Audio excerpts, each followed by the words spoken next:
Hello, welcome to another little impromptu live stream. Now, before we get going, Si Reynolds is going to join me, and I have put a thing out for Colin, see if he wants to come and say hello, but I know he's got a stream later.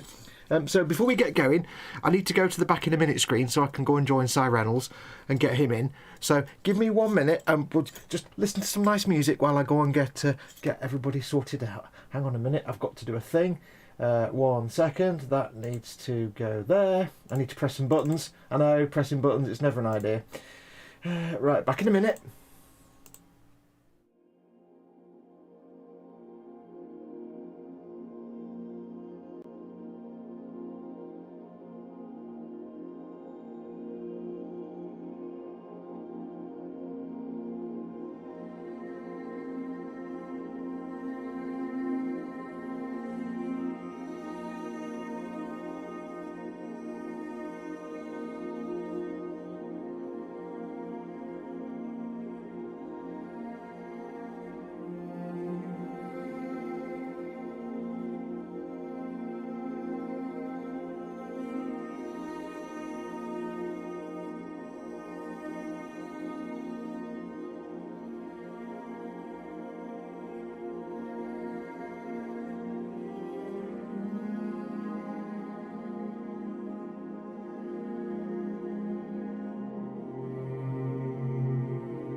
Oh, it worked! Yay! Winning! Yay, winning! I'm winning so hard. Yes, hello everyone. It only took about as long as the titles normally take anyway, so no big loss. Hey, welcome everyone. Welcome. It's a quick last-minute live stream. Now, I'm not going to be going for long. Because Colin obviously is doing his Wednesday stream at 5:30, so I managed to get Mum up and out of a pit in time for me to actually do some stuff. So I thought I'll come on here for an hour and just have a bit of a hangout while I do some more chipping. So I'm fiddling with my dog tags. They're in a really uncomfortable position. Hang on. Oh, just stay there. Dog tags, pain in the arse. Right, so yes, so I thought I'd do a quick live stream just for an hour or so. Just while I'm doing some chipping. And with me, through the grace of technology and the internet, is Si Reynolds. Hi. Hello, Kevin. Hi, guys. Hello, everyone. Yeah, so welcome, Kev. How you doing, buddy? Yeah, I'm good, man. I was there. I can't speak. Right, thanks for coming. Shut up. Bye. I was pleased to see you go live again. I've just been sitting at my PC since 9 a.m. doing things. Well, now. No. Well, I don't like the way you started with. Well, that was the intent, but no. So the problem with machine learning is you press the go button and then you have to sit there for half an hour watching it do its thing and make sure it's working. You know when you eventually get off your arse and do some video content, you go through exactly the same thing when you render a video. There you go. You'll find that out when you get round to doing some video content. Do you see what I'm doing there? No. God damn it. I just heard static. I'm going through a tunnel. So anyway, yes, welcome everyone. It won't be a long stream. I need to set an alarm so I don't overstep colours. Let me just set an alarm. Hang on. For, let's say, 5:15 of the o'clocks. 17:15. There we go. 17:15 for the alarm. There you go. So I'm not going to go over. I don't want to overstep Colin. He's doing his stream at half. Like and subscribe. I don't know what that was. Anyway, yes. So welcome. I'll get going in a minute. Before I do get going, let me just turn away from the microphone while I'm fuffling this piece of foam, which is a really good idea. Before I get going, big shout out time to my corporate supporters, emodels.co.uk and goblingaming.co.uk, one-stop shops for all your model making and tabletop gaming needs. Go and check them out. Links in the description below. Use those links. I get a kickback if you use those specific links, so go and use those links, otherwise I hate you. Also, of course, my patrons and channel members who support me financially, they literally pay my wages. They mean I can do this as a living, and I can stay at home and do this all day and then look after Mama Fox. So without them, I couldn't do that. Mama Fox would be in a care home, and that would be sad. So thank you to them. So if you want to become a patron or channel member, go to patreon.com/modelmakingguru, or you can just press the join button underneath any one of my videos and you can become a member or a channel patron. You get access to lots of free stuff, including the 24/7 live Zoom hangout where you can hang out with all your friends and all the patrons of my channel and Colin's channel and have a jolly good time. Go and do it now if you haven't done it already. Failing that, like and subscribe, hit the bell, and welcome to the nonsense. So I'm going to start with some chipping today. If you remember yesterday, I did lots of base chipping on the Macharius Vanquisher. I'm going to do a little bit more, I think, because it's not quite intense enough for my liking. And I'm going to try a little bit with some Ogrin camo, which might be a little bit brighter because it's a little bit muted and I want a few spots of brightness. Not as much as I've put on here, so we're going to do a little bit more spongy chipping today. So, tweezers ready. Si Reynolds, how you doing, buddy? Yes. I'm good, man. What is your opinion of this matter? Well, I'm not specifying which matter. I've left that open for interpretation, but I personally, I can't say Colin's catchphrase, otherwise I would. what, free for a pound? No. I'm gonna attempt to pronounce the word and fail horribly, and you can mock me. Go on. I can't. I think you should. I can't say the word. Try it with a fake Irish accent. That would be an ecumenical matter. Oh, it's ecumenical. For some reason, I thought it was like It's ecumenical, but if you do a fake Irish accent, it's ecumenical matter. It is, it will be. Yes, lovely. That's the worst Irish accent in the world. I think you should try. I can't do an Irish accent. I think you should try. I think you should try a Father Ted accent right now. No, because it will have potentially offend people. Well, and I don't want to do that on your channel. See, the problem you've got is that you're on a live stream with viewers, and they demand things. And well, no one's demanded it yet. If they demand things, you have to do it. If someone demands it, then I guess I have to do it. But only you've demanded it so far. I do a rubbish Irish accent all the time, and I've never offended anybody. Although my father, when I do a Scottish accent, gyrates violently in his jar. But hey, there you go. Panzer Cat spoken. You in a corner now. No, sorry, I can't see it. I've got top chat on, not live chat. Oh, you spoon. Panzer Cat says, we want Father Si. There you go. I can see it. Yes. I'm going to start with some Nurgling Green to do a bit more chipping that we carried on from doing yesterday. I think it can definitely take more. Steady now, it's only a new girl like that once. It looks so in your face at this stage. But it always does though, doesn't it? But that's the thing, you get this stuff on there and then when you actually leave it for a bit and the paint dries, it fades away a little bit, it becomes less bright. So it does need more at the front because this is where all the crap bangs into it. This is where all the enemies get trundled underfoot, so it needs more at the front. Yeah, and there isn't a stage of painting apart from when you call a miniature finished where it doesn't look like arse. Yeah. And it's the saying "trust the process" really applies. The saying what? Sorry. Trust the process. Yeah, just have to. Exactly. It's like I was saying this yesterday. You get to this point where it looks like absolute dog balls, and then it suddenly goes, "I'm back." And I've always said the same thing when I used to do drawing, and I've said this many times. When I used to do like comic book art, you pencil it all in, you pencil everything in to get the idea of what's on the page, and it looks fantastic. It's the best artwork you've ever done because you've got subtle shade with the pencil. Then you ink it with a very, very light ink layer, just a simple outline, just to get the basics down, and it looks like absolute dribble because there's no depth to the lines. They're just simple, like 0.2 mil lines all the way around. Because you're just blocking the lines in. Then you add the watercolours and it looks like absolute just medical emergency nonsense because you've got these terrible watercolours that are transparent and you've got like these very, very thin ink lines that are totally almost not there, and it looks like absolute seizure. But then you go in with the ink and a brush and you what, as in India inks and stuff like that. Yeah, you get your India ink. Because what I used to do is get a little very fine, like 0.2 mapping pen and just do the ink outlines. Get the watercolours on, rub away all the pencil on the paper, so you get rid of all the pencil, and then you get yourself your nice, good brush and some India ink, and you start brushing in the ink outlines, brushing over them. And you use as much flowiness and thickening and thinning of the lines as you can. And then it starts to come together, but it still doesn't quite look spot on. But then you've got your nice lines that start thin and go fat and thin. All these curves and things. It starts to come alive. But then the final touch, this is when it all comes alive, is when you then go in and you add areas of black. So you've got your ink outlines. You've done a little bit of cross-hatching here and there. And then you say, right, now to add the black shadow areas. And if you get it right, that's where it suddenly goes, right, I'm sorted, thanks. And then you're like, oh, and then you get that kind of, the watercolour goes from this nasty, thin, patchy nonsense to like gelatinous look. I can't really explain it other than gelatinous look. It just looks like some sort of, I can't explain it, but you know, it just suddenly, it comes together instantly, like right now, there we go.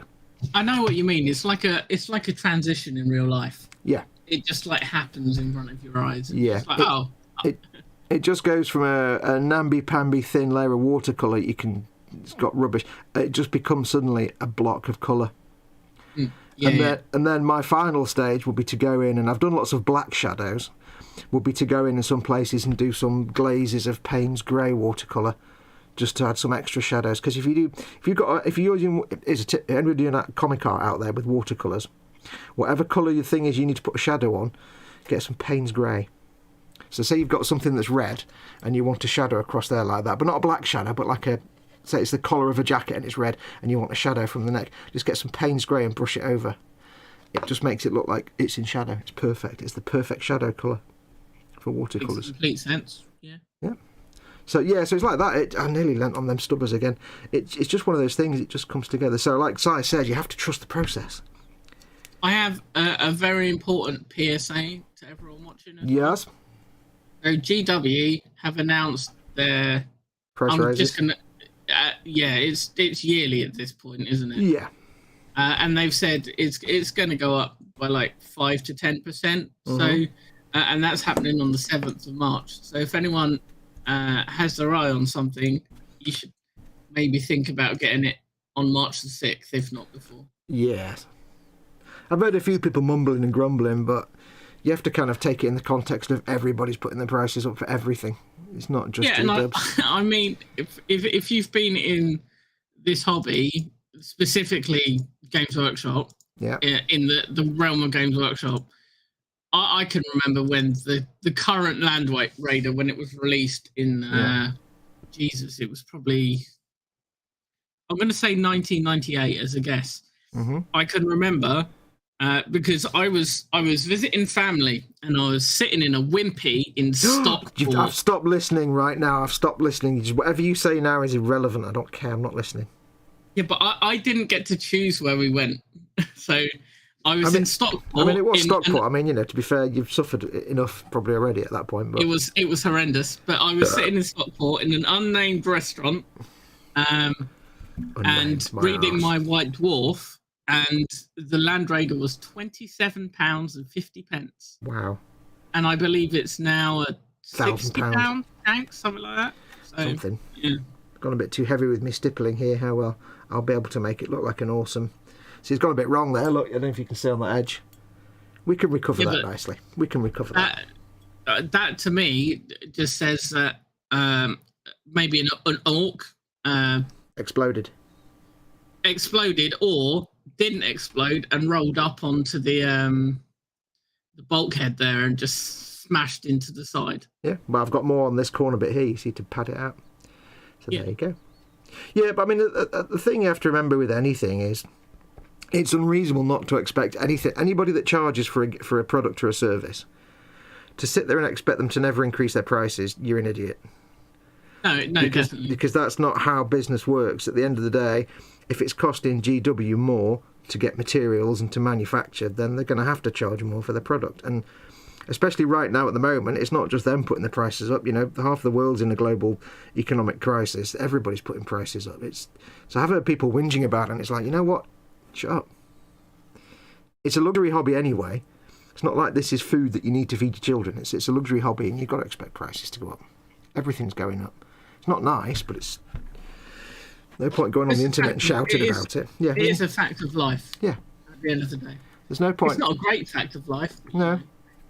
But there's you know, you get people, all these entitled people going on the internet going, price. Like, dude, you're complaining about the cost of a sports car. It's something you don't need.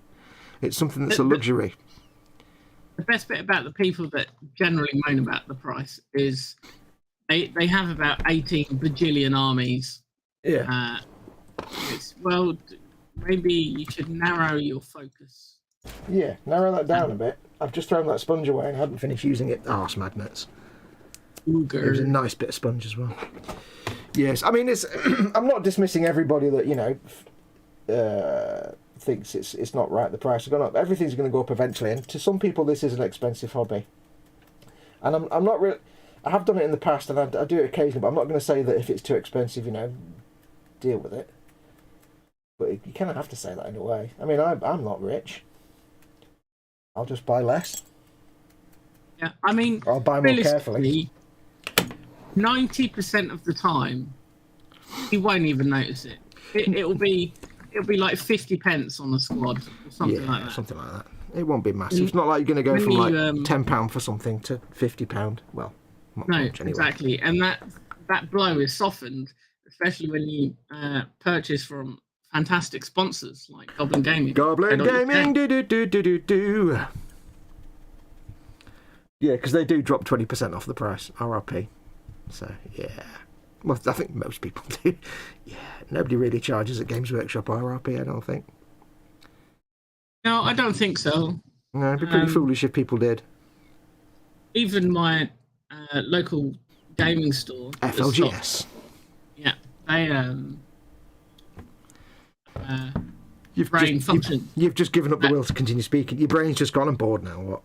I'm trying to save a bunch of plots that have just been thrown at me and talk at the same time. A bunch of plots. Yeah, like storyline plots or graph plots. No graphs. Oh well, do your job first that you're getting paid for first. But yeah, so yeah, do the thing you're actually getting paid for as a priority, and I'm like a second to that. You know what I mean? Nah, man, friends first. Bros before. Bros, yeah, but you know what? I don't buy your food from the supermarket. No, that's true. That's true. You can't go to the cashier and say, "Can I give you this fox?" He's an idiot, but I need the pasta. Even my FLGS is I think they don't charge quite 20%, but they charge about 10 to 15 on most things. Yeah, it depends. It does depend what kind of discount they get off GW anyway. Don't forget, not every retailer is going to get a big enough discount from G-Dubs to actually offer massive discounts, because no, exactly. There will be some retailers that get like a 20% discount, and some will get a 5% discount, some will get, and they'll have to charge more for the thing because they've got to pay for it. And GW isn't going to give everybody. I don't know what GW's trade discount is, but for a lot of places, it's usually like 25 to 30%. I'm reasonably certain as well.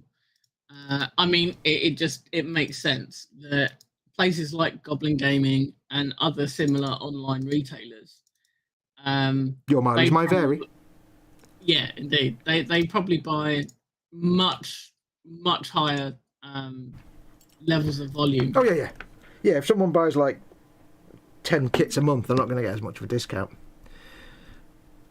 You know, other retailers apart from Goblin Gaming. Oh, I've fallen out. Hang on, there we go. Give me a second. Let's go back in. Bloody StreamYard. StreamYard, your product is garbage. I'm going to write to my MP. Wow. Oh, I'm going to write to my MP and complain about StreamYard. I'm not really. Yes, Goblin Gaming. Other retailers are not available. I was playing some. I mean, they do exist, but they're just not as good. No, they don't. I was playing some more Metro Exodus yesterday, and I'm enjoying it so far.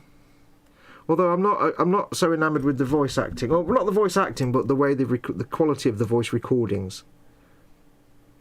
Oh, Because it's like, in what manner are they? well, they just not you know, crisp? like when you play a video game and there's a guy in front of you speaking, Yes. and it sounds like a guy in front of you speaking.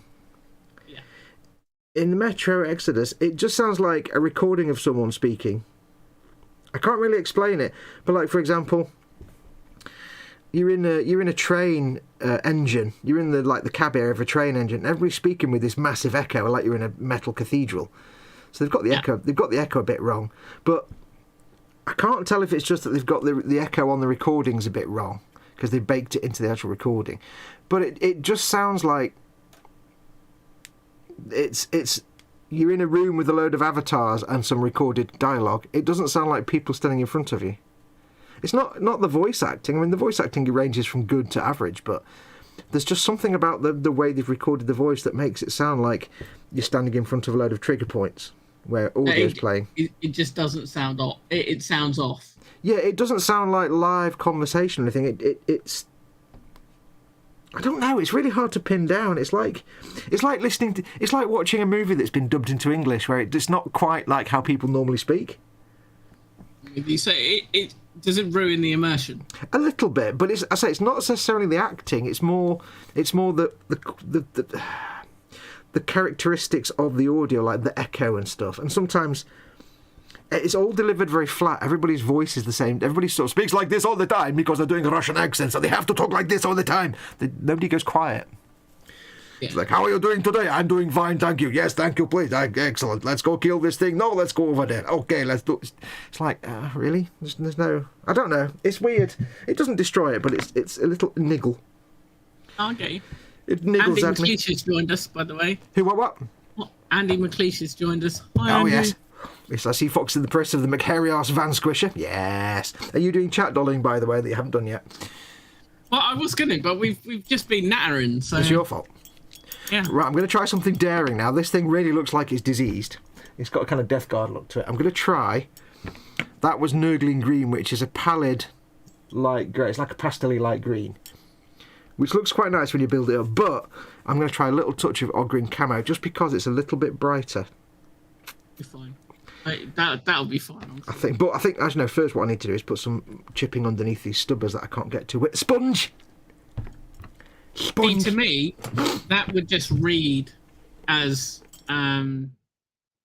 the different greens behind the chipping. Yeah. They're just older chips or newer chips. Yeah, or different layers of paint that weren't quite the same colour or things like that. Yeah. And the thing is, as soon as I do a streaking coat, that will all vanish and it'll just be green. I was quite sad when I looked at my Bane blade when I painted my Bane blades, and it was like, all that chipping I did and you can't see any of it. I was like, sadness. Right, let's Part do of the some... process, though, isn't it? If you didn't do the chipping and then you did like the streaking grime or the master of all paints, all hail, Starship Filth, whatever it is. I don't know what the noise was. It seemed relevant. It seemed appropriate. But if you didn't do the chipping, then it would just look like arse. Yeah, it would just look like... I was going to say something. I won't say it. I was going to say something, but I won't say it. It just would look flat and lifeless. Right, Right, you crack on, and I will do some chattings. Yes, do some chatularity. Who's in today? Who's with us today? Right, we have the one and only Panzer Cat with us. Big hugs to Panzer Panzer. Cat, big hugs to Panzer Cat. I did set Then alarm for there's- 5:15, didn't I? Yeah, we've got an hour to go. Yeah, you did, yeah. Yeah. Then there's this model making guru chap who was just spamming links. Such a chud. I need to ban him. All he ever does is come and spam links and then bugger off. Such a chud. Yeah. Why doesn't he like that guy? The guy's an idiot. You know. I can't repeat the compliment that I gave you the other night. What, publicly? Because it will destroy your reputation. Yeah. You're an arse. There you go. I've just You're undone an arse. You try and repeat it, but it just comes out as you're an arse. Yeah. We have the Bobbins with us. Hey, Hey, buddy. the Bobbins. Then we have Mr. Chaplin with us. Who? Hey, dude. Who? Chaplin with a 4. What? So the A's are 4. It's CH4PL41N. Oh, it's a new person in chat. Welcome, Chaplin. Because I'm thinking, is this someone we know that I don't remember something? But no, it's a new name. So welcome, Chaplin. Thank you for coming along. Welcome who to the else we got? stupidity that is anything I ever do. Then we have a Smurf with us. I don't know who Smurf is. Might be new. Might be a Dorkosaurus 2.0. Who knows? What, Papa Smurf? Who's it? Which Smurf? Where are we now? Oh, Smurf. Oh, yeah, no. Smurf as well. Welcome, new name Smurf. Welcome, welcome. Well, these are probably people we do know. I'm just rubbish at remembering names and things. It's entirely possible. Then, of course, we have the wonderful Paul D. Tomaso with us. Hey, Paul. The mischievous Andy McLeish. Mischievous. Yep. And William Rayborn under the pseudonym of Dorkosaurus. I think you pronounced that wrong. I think you find it's pseudonym. Yeah. With Devin. It is for comedy purposes. Oh, okay. Like xylophone. It works. John Kenwood is Chaplin, and he's in the Boom Hut. Oh, under hi, John. The name John Kenwood. So, hi, John. Yeah. The tricky thing is, right, I am so bad at names in real life normally. So when I've now got to juggle people's real names and their made-up names on their YouTube accounts, I haven't got a chance. So I always apologise in advance to anybody if I ever forget who you are, if I say, who the hell are you? And it's like, oh, it's... Because I'm just rubbish. I can never associate handles with real names, you see. Because I'm old. It's not easy. And then we also have another first-time live watcher, Mr. Hay Thomas. Mr. Hay Thomas. Hey, Mr. Hay Thomas. Welcome. He's a long-time fan of your work, however. Ooh, my favourite some viewer. Obscure reason. I like people that say that because it always makes me feel important, and I approve of this. Welcome and thank you for coming along. Well, your work is important to at least 25,700 people. Yeah, but none of them are real. They're all bots, most of them. Let's be honest. Who knows? I don't think my work's important to anybody. I think it's just they probably saw me do something funny once, and that was the last time I did something funny. Remember that one time when I did that funny thing once? Yeah, it was great. That one time. I can still remember the very first video of yours. That one time. Oh God, I've watched that a few times. Every time I get about 3 seconds in, I'm like, I can't watch. It's unbearable. The heavy arms video. No, the first one I did. No, the first video I did was the Colonial Viper. Well, that wasn't the first video. That wasn't the video that I discovered you through. I discovered you through heavy warms. Your commission build for a heavy arms gun. Oh yeah, okay. The video build diary thingy. Yeah. Well, there was that, and then I seem to remember you building a heavy arms. I think it was your friend. Yeah, actually. Busby. Yeah, he was building it in his garden. I was building it in my garden. Yeah, it was someone's garden. I just remember garden. A garden. Yes. Yeah, cause that was because I did the commission and I rolled over the little figure that comes with it. So I had to buy the kit again just for the little pilot figure. So then I had a spare kit. So I said to my mate Busby, "Do you want this? Because I'm not going to make it again." But I said you can have it, but you've got to let me film you building it. He's like, okay. That's a pretty good gift. He's never going to say no to free stuff, is he? Or my mate Busby. No, and that is subsequently because of that video. The heavy arms was my first Gundam. It was my first and it was a really good kit. Are you eating cocktail nuts? Am I eating them? No, I'm painting a model, dude. It sounded like you were chewing. No, I was licking my brush. I was pointing. Oh, okay. I was putting a point on my brush. I was putting a point on my brush. Right, that's all the little bits I needed to touch up, I think. Oh, burpage. Morning, Vicar. So, I don't know if people will see, but you remember yesterday I was talking about how, like, sometimes you get little chips in the resin. I'll see if I can zoom in. Little mould slips and chips in the resin. Let me see if I can zoom in. There's one bit here where is it? There.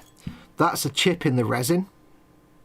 It's like a mould slip, so it looks like a little flake of resin has come off, like a little flake of flint or something there. Yeah, we can see that, yeah. Yeah, so all I did is I'm just going to make that into a big paint chip because it's a chip in the resin, but it's so thin, it's like a tenth of a millimetre thick that I can just make it look like a bit of the metal's flaked off or the paint. So, yeah, that's quite good, that. Yeah, I mean, if you look at the new Orc kits, they have battle damage exactly like that moulded in. So well, there's a bit on the what's it on? There's a bit on the Killburster tank. Yeah. where there's like a piece of stuck to that. There's a panel of metal, like a square panel, and because of mold slippage, half of it's missing. It's just, but it's like 2 pieces of metal, but take half of that one away, so it looks like the metal's just broken. So I'm like, well, that's fine, because it's Orky. It works especially on Orky. Well, I think it's a mold slip anyway, because it's very neat. The fact the metal underneath it is perfect, so it's either meant to look like that, but I've not been able to find a photograph of that particular panel clearly that shows it, so I can't quite tell if it's a mold slip or not. But it's like onion skin peeling. So we'll give this Ogrin camo a go. I've still note that there was a request for Father Sai. That hasn't happened yet. Right, I'm going to mute my mic and test my Irish accent before. No, you can't practice it. That makes it. You can't rehearse. Oh, you can't do that. No, you have to just go in. You have to go in really loud and really quite quick and just do that. You see, like that. It's fantastic. Lovely, lovely. Just start by saying he's a lovely, lovely, lovely little fella, and then that's in. Then you're in. He's testing. I'm channeling my Mrs. Brown's voice. I wouldn't do that. I'd go for more Father Ted. But yeah, just say something like, he's a lovely, lovely, lovely fella. He really is. Or just say, you bleeding idiot, and then you're in then. They're your little gateway phrases. You bleeding idiot. See, it's crap. No, it's Egypt. Horrendous. It's E-E-J-I-T. Egypt. E-E-J-I-T. My next door neighbour but one, Sheila, bless her, she was full-on Irish Catholic, and she was lovely, but she was like, oh, you bleeding idiot, what you doing now? Oh, look, lovely, lovely. She was lovely. She was a lovely, lovely lady. She was proper Irish Catholic. Oh, she was lovely. She had the whitest hair you've ever seen in the world. Yeah, they're like little gateway phrases. I'm not sure this is going to work. Why don't you test it on the underside before? I'm going to practice on its bottom. He's gone balls to the wall. No, it's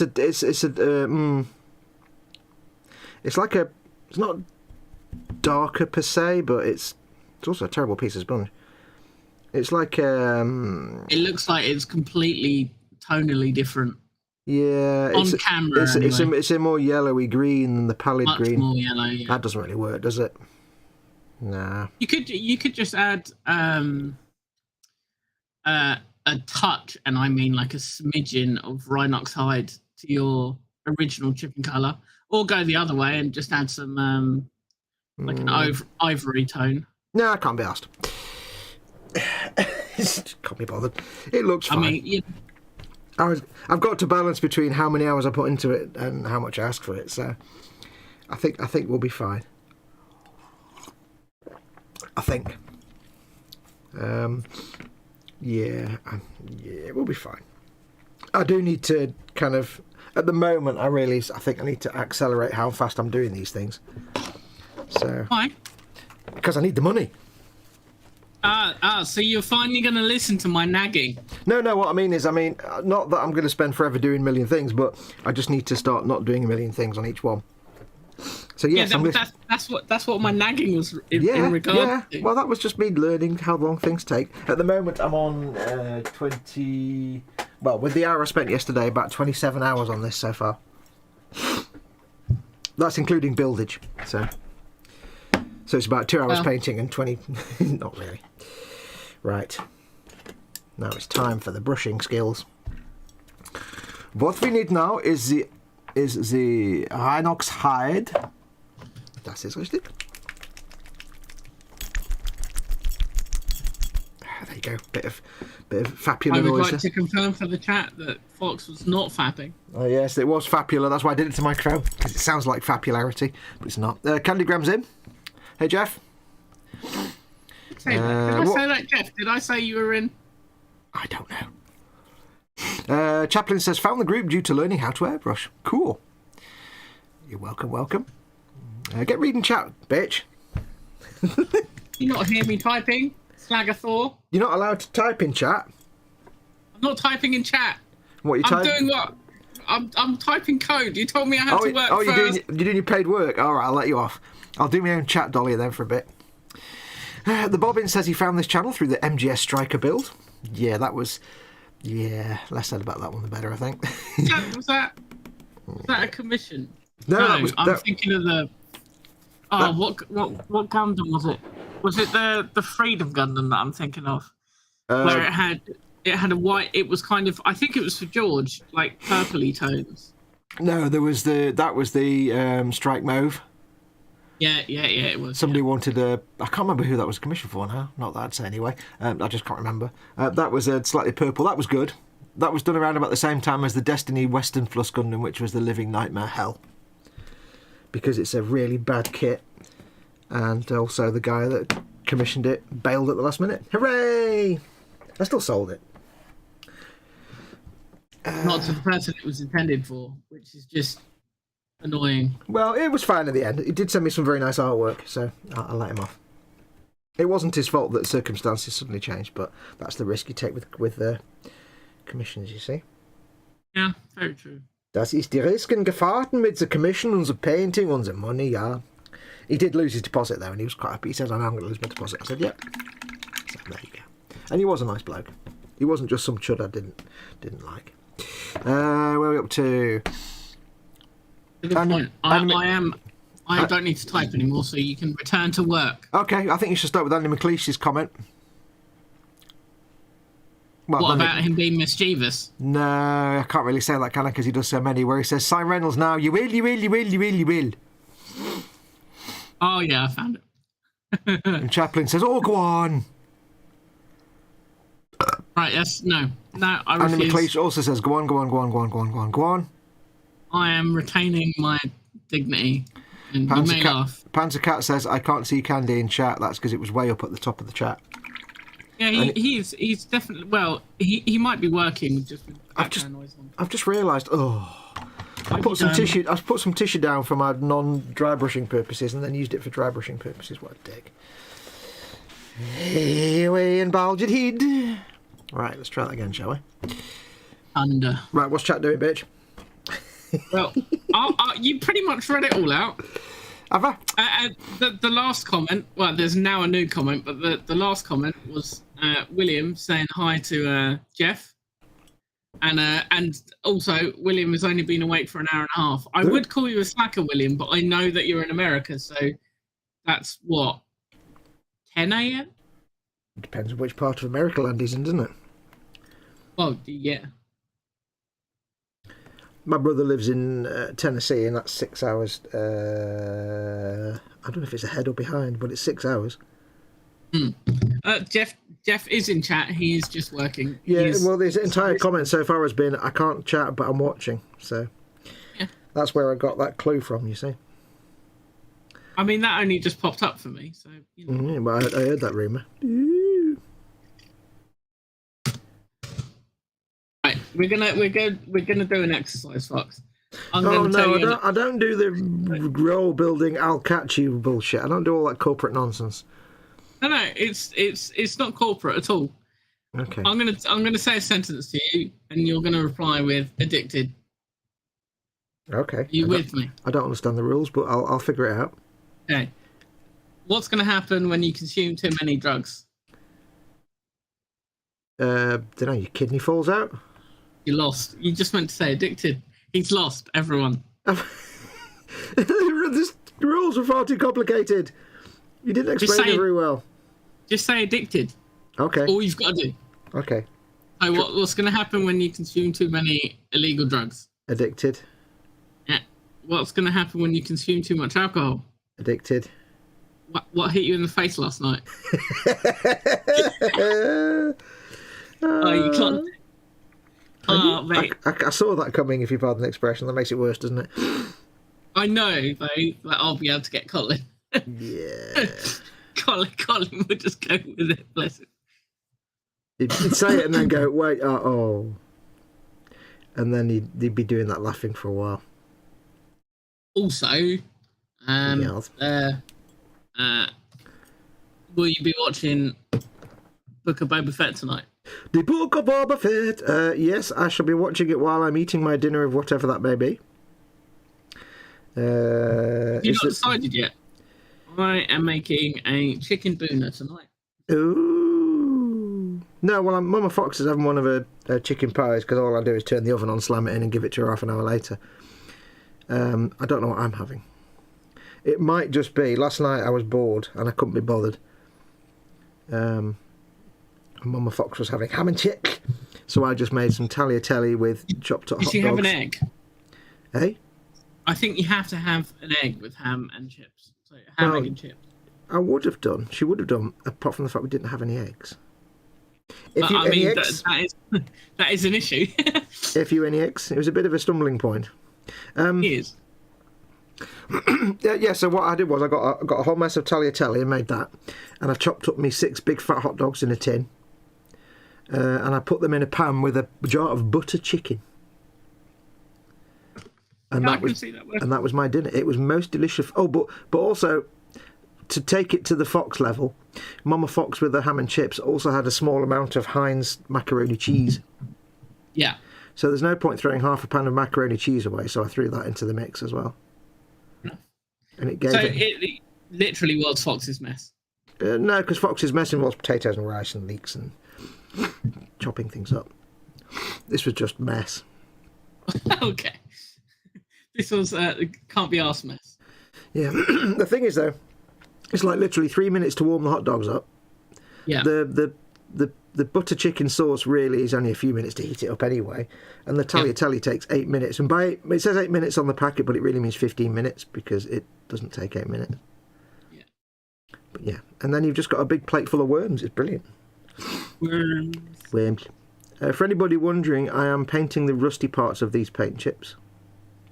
I'm using Rhinox hide, and all I'm doing is I'm painting inside the light green chips that I've already put down with the sponge.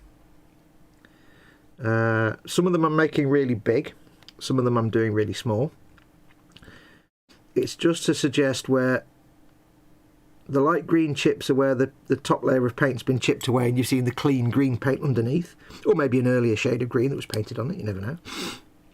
And the brown chips, the brown bits, that's where that clean paint's been chipped away and it's gone right through to the metal, which of course is rusty because this tank's hundreds of years old. And what I'm trying to do is just vary it up a bit, so it's a mixture of tiny microscopic dots and some bigger patches where you've got like a big massive splod of green. Let's see if I can find one. I've got the sniffles. Like what can you actually see on camera? Like here, you've got this big massive splod of green here. What I can do, that looks quite lifeless and featureless, but if I start painting in that, it's actually a mixture of different splods. But if I start painting in there with little dots, but what I can do is I can make some of them meet up. I always go towards the edge because chips always tend to happen towards edges, so they do happen in the middle of nowhere as well. But what I can do is I can run along the edge, I can bring them all together, it breaks up that big single light green splodge, and because I've got all these little different dots, I can join some of them up and make a big splotch. I can have little ones, I can put a scratch in there, I can just give it that kind of flaky, particly, bitty look. And what I tend to do is I tend to have them getting smaller and smaller towards like the end of the chip, so the chip kind of goes maybe that way. So all the damage is here on the corner, but then where the big flakes can just snap off. But then as you go towards the inside, they get smaller and smaller. And that way, that single green boring chip that looks really bland and looks like some sort of disease now looks like a bit where the paint's worn away. I'll zoom in a little bit so people can see. Hang on. If you've ever had like an old bike frame or like a really old car that started to rust away, it's very much the same. Now keep in mind this is a crappy webcam, so it's going to look like absolute ass magnets.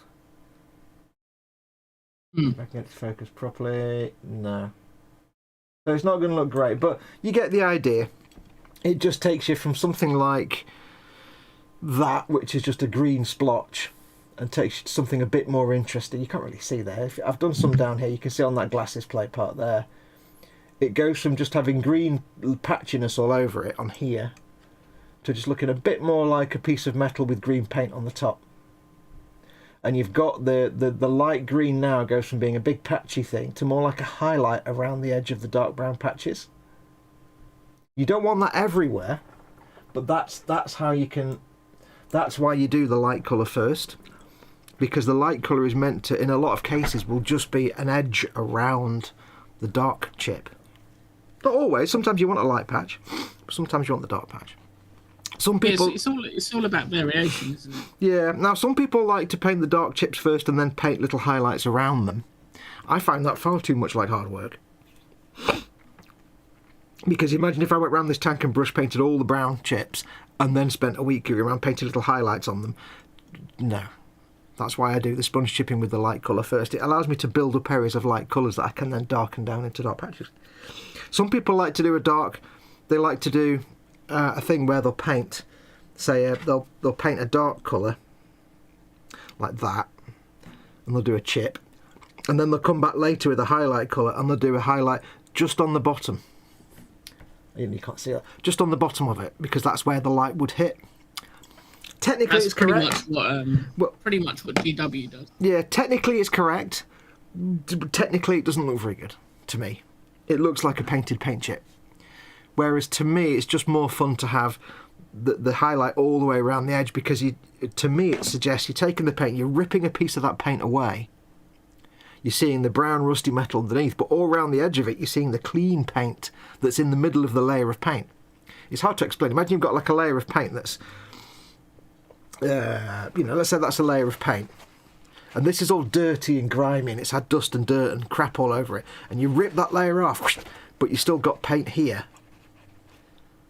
But this paint's never been exposed to the air, so it's clean. It's not weathered. So you get two different colours. The dark paint, which is the old... They're all... The thinking is it's the same colour, just this one's dirty and weathered and that one's not. It's just a way of tricking the eye.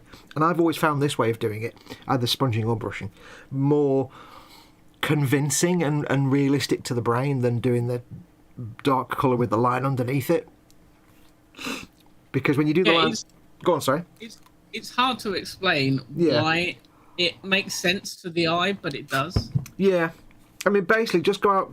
I've said this before, but go out to where there's building work going on the street or in a building yard or something, and you've got some construction vehicles like dump trucks or excavators and things, diggers, or as our American cousins will say, backhoes. Just have a look at the paint chips on that, especially on yellow and orange vehicles. Sometimes you don't get any highlights at all, but you don't get this thing where it's dark with a highlight. I understand the logic behind it, but it makes it sound like that there's a... If you do that dark with a highlight, it makes it sound like there's an edge to the green paint here, but there's nothing at the top. I'm going to screen share for a sec. Okay. I will stand by ready. This particular image... You'll often see people doing that dark with a highlight thing on things like Space Marines and stuff, but... Yeah, this particular image, you'll be able to point out what you mean. Okay, I can't actually do pointing though, I don't think. People can't see the mouse. But I can point. There you go. But yeah, you can see like this particular vehicle. All I did was I just googled rusted vehicles. Yeah. You can see like primer, you can see top coat. Yeah. You can see rust, different shades of rust. Mm-hmm. And if you ever I'm just gonna stop sharing now, but if you ever want some reference, just literally Google like rusted vehicles. Yep. Or if you're out and about, you've got a better camera than God knows.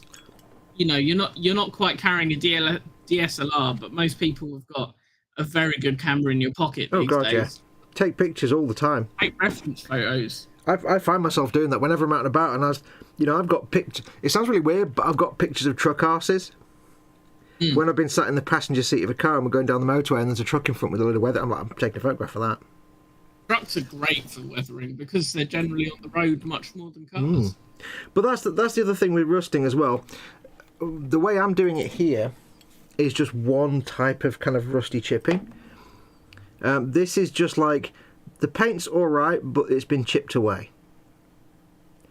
But that picture that Si put up, that's to do weathering like that. You wouldn't do it this way. For that, No, for that kind of weathering, that's where you paint the thing rusty colours first, and then you build up the colour on top. yeah. So there are different ways to suggest different types of rusty weathering. And there are so many ways to weather. If it's something that you're really interested in, firstly, look back through Fox's catalogue, but also explore YouTube a bit. There are tons and tons of other creators, and each will have their own style. Yep. And quite often, you'll develop a style that might be a bit of Fox, a bit of another creator, maybe Colin, or someone like Mig Jimenez, or that, you know, there's so many people, and it's just about trying all these different variations and finding what you like. See, I am working on a disadvantage because I'll tell you for now, the people that do the best weathering, they all have strong accents. They're usually Russian or Spanish. Always. Really, what I need to do is relaunch my channel and develop like a fake Russian accent. But if you look historically at painting competitions as well, such as Golden Demon, about 90% of the winners are Spanish. So they have a gene. You know. It's like the Japanese can paint the Statue of Liberty on a grain of rice, but the Spanish can weather it to look weathered, to look realistic. Yeah. But that's the thing. I mean, there's it depends what you're going for. You know, like I say, the way I'm doing this is just to create a chipping effect, and this is a method that you'll see a lot on armor modelers, where they don't want to. They're not trying to create a tank that's been destroyed and it's been sat in a field for 2 years and it's rusted to hell, and you've got bits of paint showing where you'd paint the whole thing rusty first. Excuse me. And then you'd use either chipping fluids or very careful brushwork to bring the colour back in patches. You know, it's not a fallout kind of vehicle, like a post-apocalyptic thing. This is more just, it's kind of been maintained, it's been looked after a little bit, but there are bits where the paint's chipped away because it's a vehicle, it gets used. And these are the kind of techniques that armour modelers would tend to use when they want to use, not specifically modern armour so much, but lots of World War II stuff, Korean War, that kind of thing. They'll use these kind of techniques. A really good modern day example would be if you look at, if you know anyone that is in the trade, a carpenter or a builder, if you look at their tools, you'll quite often find some of them, they look absolutely battered, but it's because they've had them for 30 years. Yeah. And well, it's just a really good example of that kind of thing. This is where things like Null Noil and Agrax Earthshade are coming really, really well on metallics. And it sounds really weird to say it because it's like you think, oh, Null Noil and Agrax Earthshade, they're like magic in a bottle, they're like beginners cop-outs. But it's not. Because if you say, have a knife or a spade or something, and you paint it silver, nobody has a spade. I guarantee there's nobody watching now that has a spade in their shed that is even remotely silver looking, unless they've literally bought it like last week and never used it. Things like Null Noil and Agrax, if you use them properly, they can not to go into the recesses, but as almost like a glaze. Agrax Earthshade and Null Noil combined on a spade can give it that wonderful used and not rusty, but used and not shiny silver anymore. And then you go over it with the highlights to give the areas that have been rubbed that are still shiny with some graphite, and you can have a very convincing metallic object that looks used. Because if you, I've always said this, but you go and look at the best way I can explain it is near me there's a field with a brittle stream that goes across, and there's a little bridge that goes over it, and it's got these steel handrails. Just little tube steel stuff. It's been there for like 60 years. If you look at the steel, it's a dark grey. Yeah, a really good example, actually, that I suspect everyone in chat will have. If you look at your modelling knife, your scalpel, you'll put a fresh blade in, and it'll be shining silver. Yep.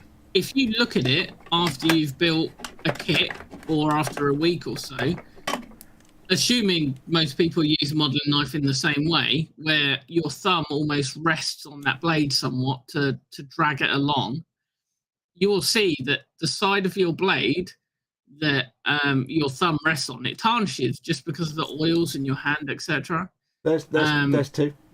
That's a new blade exactly. and a very, very old blade. They just naturally tarnish. Things tarnish, they oxidize. And really, that is rust. It's oxidization. And that's the thing is, sometimes it, especially with things like steel and stuff like that, and tools, it's not that it's suddenly going to go rusty coloured. You know, when I do these tracks and the exhaust, they're going to be rusty coloured. But you know, if you've got a tool or something, it's not suddenly going to go orange and rust and fall apart. It can take years and years to actually get to the point of looking like it's rusty, like an old car. For a long time, it'll just have that slight brown hint to it, a hue, a tint. And that's where things like your Agrax Earthshade and those kind of colours just come in, or oil paints. It just gives it a slight, not shiny silver tint. And what you have to bear in mind as well, folks, is scale miniatures, especially in the realm of 40k or Age of Sigmar, just in the Games Workshop sphere, we exaggerate everything. And that includes weathering to a point. It's all exaggerated to trick and fool the eye. Yeah. Because ideally, typically, you're seeing it from like 3 or 4 or more feet away. Yeah. It's not like a display model where you're meant to go in and look at it close, which is what I'm painting this as. I'm not painting this as a tabletop miniature. I'm painting it as a display model. But yeah, theoretically, if you're painting miniatures for the tabletop player, then you're going to be seeing them from a way away. And it's all about, with any scale model, it's about tricking the eye. It's like I said before once, I said, if I wear like a blue top, then it's not all different colours of blue, it's just a blue top. And where it folds on the arm, it's not a different colour of blue, it's still the same colour. There's a bit of shadow there. But it's still the same blue colour, it's just the way the light reflects in shadow. But of course, if you just paint a miniature version of me with a blue top and just paint it one colour of blue, the way the light shadows on the creases is different because it's tiny. And that's why if you paint a figure with like flat blue and just brown trousers and one colour for the hair, for the face, it'll look terrible. It'll look like a toy figure because the light doesn't work around the recesses and the corners the same way as it does on the full size thing. So you have to exaggerate. And that's why when you paint a miniature me with a blue top, you'll do different colours of blue, different tones and shades of blue to fake the shadows, to make it look like you think it should look if it was the full size thing. So you kind of fudge it. Basically, painting models is basically fudging things to look like the real thing. So, if you know what I mean. Yes. Yeah, now you have to listen to Simon, because Simon has, of course, won 2 Golden Demons. So he does know what he's talking about. Mark Shellard has joined us in the chat. Hi, hey, Mark. Good afternoon. Ignore Fox, he's a bumbling idiot. I've never denied that. That's very true. I'm not a bumbling idiot. I bumble professionally, to a professional level. Well, yeah, I mean, yeah. Can't be denied. And people pay you for the privilege of listening to the said bumbling. My bumbling is valuable. Oh. I'm not sure of the actual, pounds per bumble rate at the minute, but William would like to know if we missed him, because he popped outside to spray some liquid mask. We certainly did, William. Even though we didn't know you'd gone, we knew you'd gone. Well, I knew he'd gone, but I didn't want to invoke the shut up clause. You didn't know he'd gone unless he said he'd gone. He said he'd gone. Well, you didn't tell me that, did you? So I can't be blamed. You're the chat dolly. Because you were bumbling. You're the chat dolly. If you don't tell me someone's gone, I'm not going to. Well, I didn't want to invoke the shut up clause because we were engrossed. You had one job, Carl.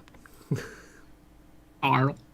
Am I on That's camera? the point. Yes.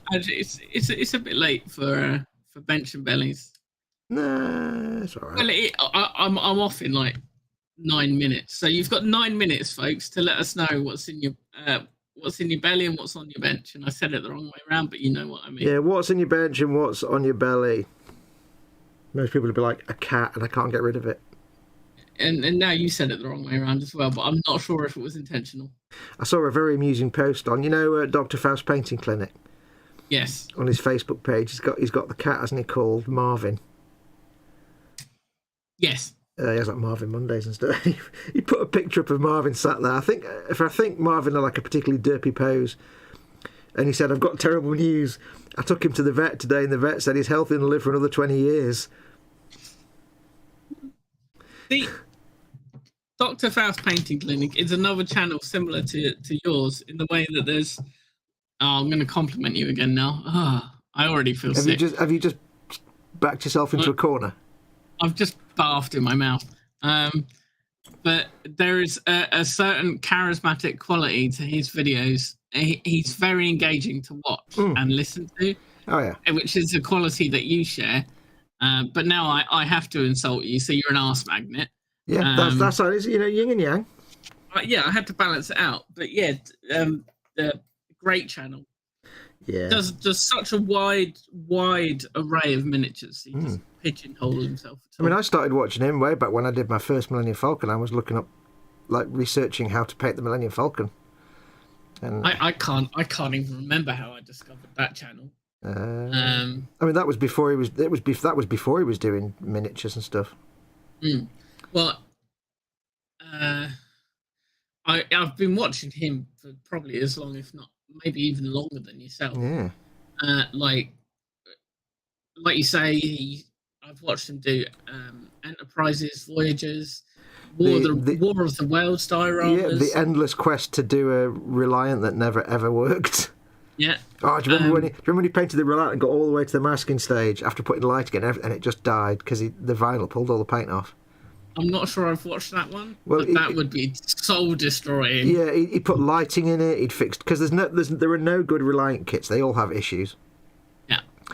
And he went through all the trouble of putting it together, putting the lighting in it, doing all this stuff, masking it and blocking it out.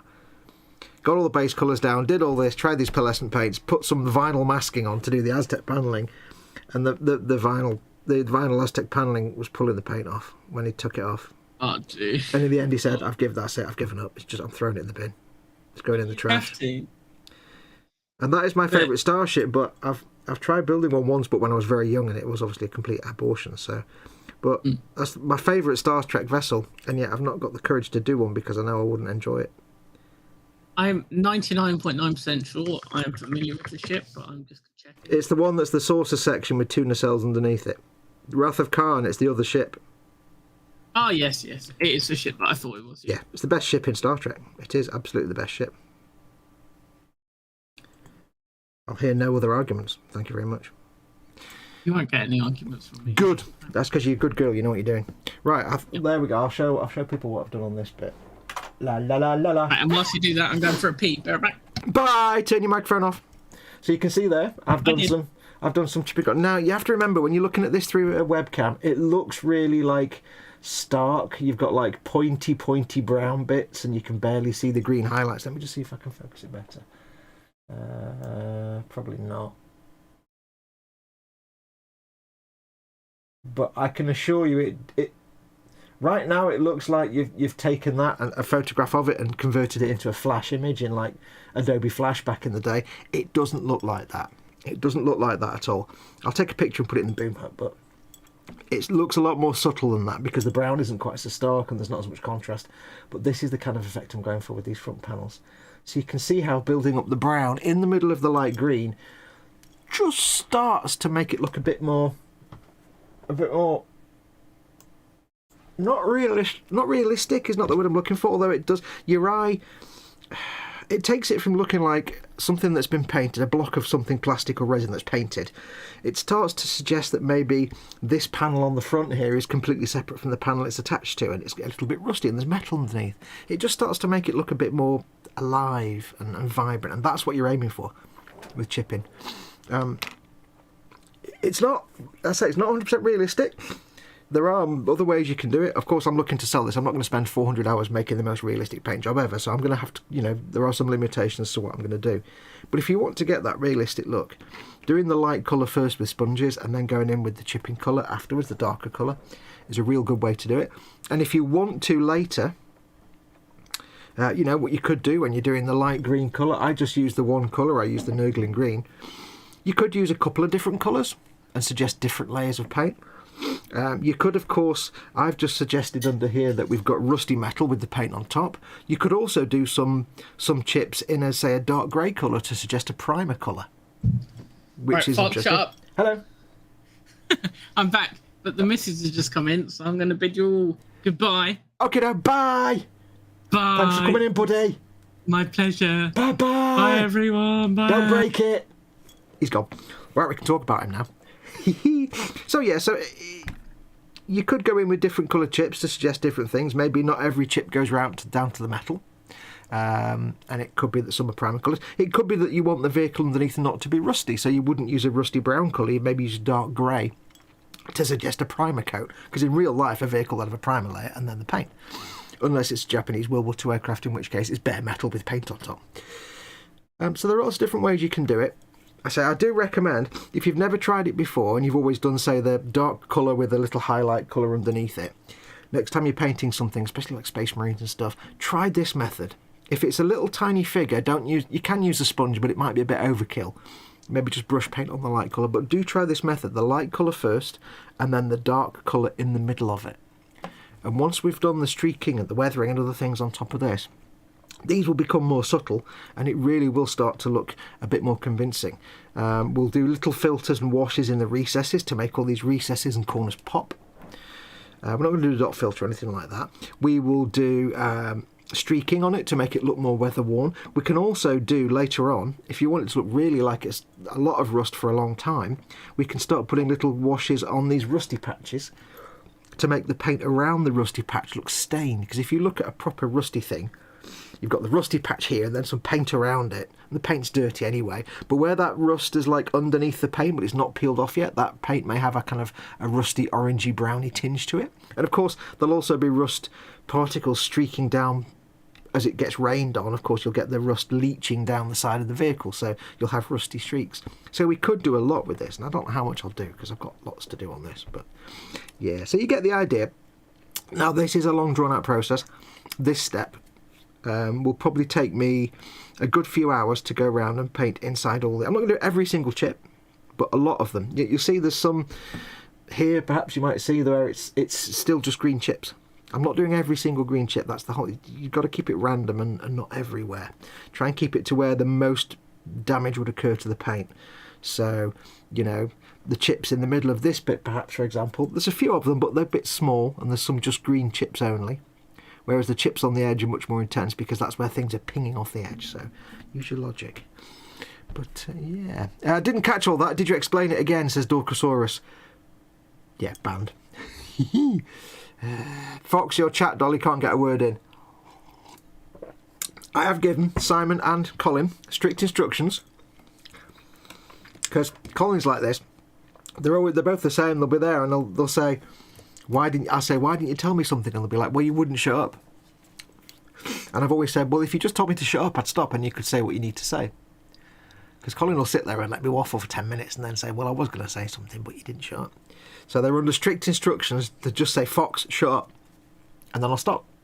Simple as that. They never do it because they're too polite, but they never do it. So I just waffle on for 20 minutes, not knowing they need to say something. I don't know. Let's have a quick look at chat. Fox, stop eating the beer nuts. I've not eaten any. I've not eaten any for a day. I've got one whole bag and I've still got half a bag there. I'm going to put them back over there. Looking good, Fox, says Paul Di Tommaso. Thank you very much, Paul. But Razor Crest to the side of them. Oh, Chaplin says DG Lord and Rhino on the bench, but Razor Crest to the side of them. Jolly good. Death Guard Lord, DG Lord, Death Guard. I've got Death Guard. I've got millions of Death Guard into paint. USS Reliant, I have that kit, says Paul Di Tommaso. Which one do you have? The old... I think the round 2 is the old AMT one, and that's probably the best one you're going to get. I don't know, the Revell one is a close second. There's a few other ones that do small ones that aren't very good. There's one that our friend TK did that was supposed to be push fit. I can't remember who made it. It was a push fit Reliant kit. It's about that big, and it was garbage. It wasn't push fit. I've got in here, I'll show you something. Here you go. Here's a treat. Give me a second. Here's something I've never shown you before. This was in my loft for years. I ordered this. I got this in 2002 from Federation Models. And it was, or it is, I'll move that over there, somewhere.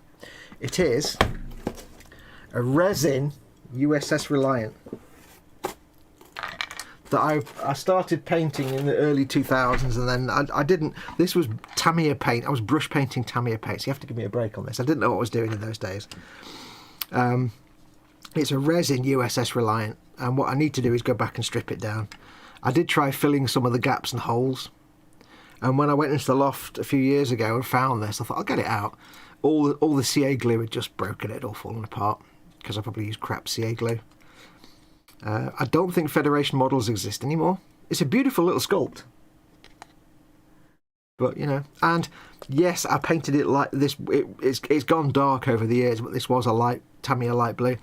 I firmly believe that the Reliant was a shade of blue, very light duck egg blue, not grey. Everybody paints it white.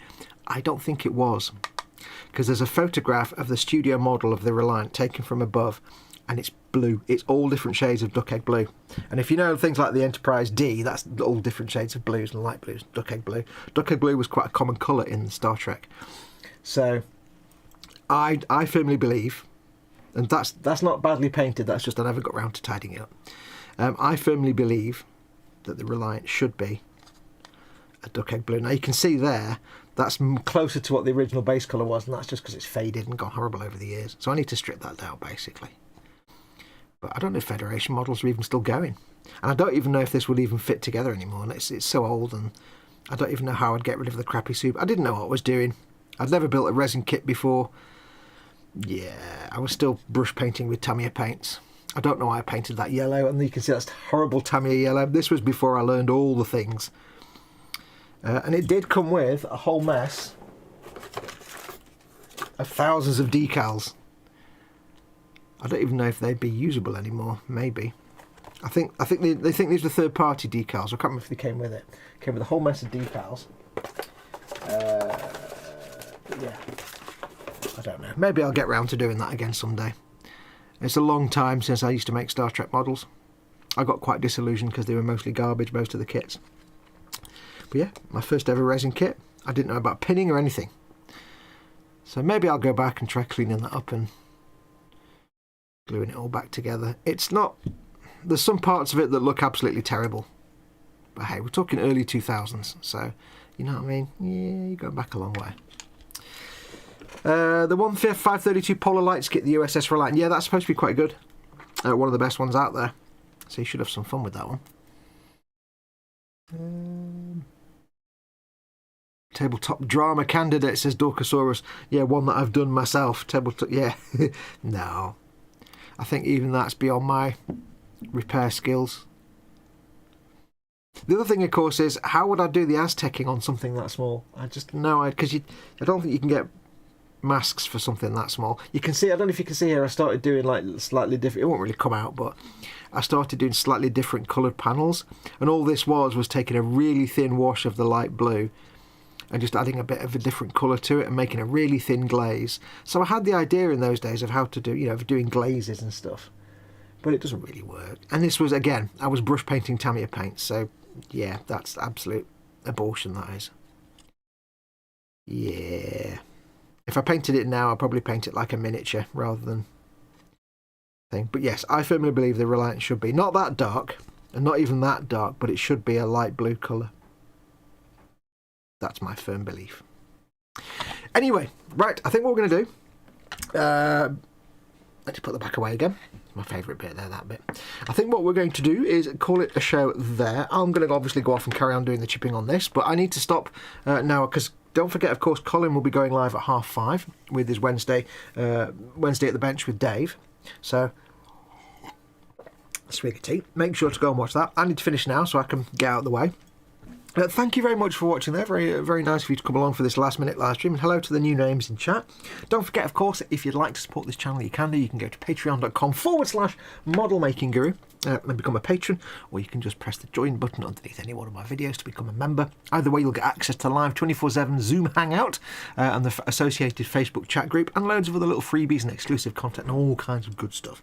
So do consider becoming a patron or a channel member, and it keeps this channel alive. It means I can keep doing all this for you.